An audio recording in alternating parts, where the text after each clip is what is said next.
tiện lợi vô cùng. Ai lên cấp 3 rồi đấy nhá.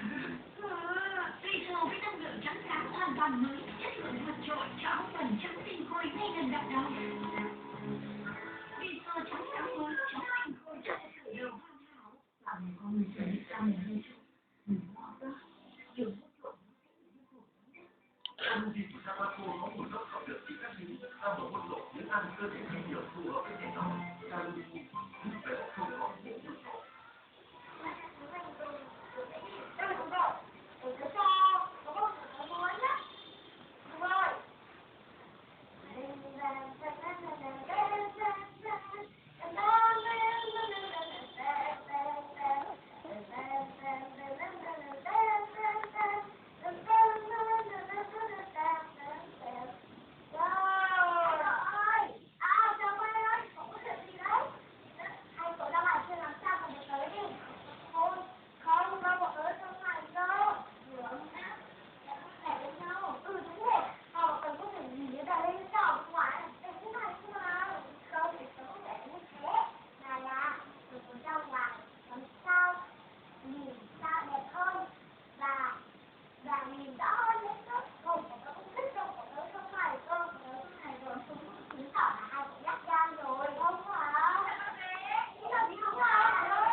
Lúc khởi nói và tiếp theo các ông tuy nhỏ bé nhưng rất là hào hứng nói tiếp theo.